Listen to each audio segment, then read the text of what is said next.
le master Sciences de la durabilité avec son parcours changement climatique et sciences de l'environnement a pour but de former des cadres et ou des chercheurs compétents qui seront les futurs décideurs et gestionnaires de la biodiversité et des écosystèmes tropicaux dans la région Pacifique.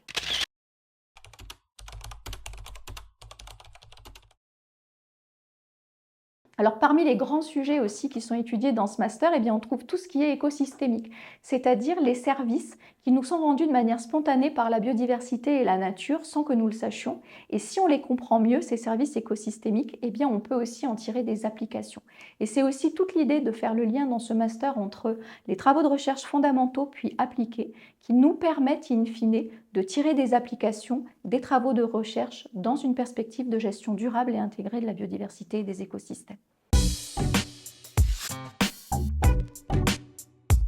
Donc nous cherchons des adaptations moléculaires, donc des gènes qui s'expriment et qui puissent permettre d'expliquer pourquoi une plante hyperaccumule le nickel alors qu'une autre, au contraire, l'exclut. Et puis nous cherchons également des associations microbiennes, c'est-à-dire la présence de champignons ou de bactéries qui seraient sélectivement associées soit à l'espèce qui hyperaccumule le nickel, soit à l'espèce qui, au contraire, exclurait le nickel, pour savoir si ces micro-organismes eux-mêmes, en interaction avec la plante, peuvent avoir développé des mécanismes intéressants et participer au développement de ces plantes sur ces sols.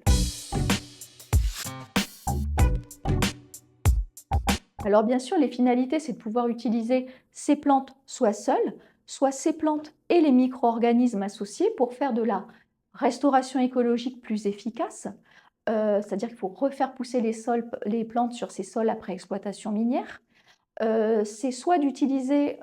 ces plantes et ces micro-organismes pour faire de la phytoextraction, extraire les métaux du sol par les plantes bio-augmentées lorsque les micro-organismes peuvent améliorer ce processus, ou alors c'est d'utiliser les micro-organismes pour faciliter la germination des graines ou utiliser ces micro-organismes pour développer des biotechnologies innovantes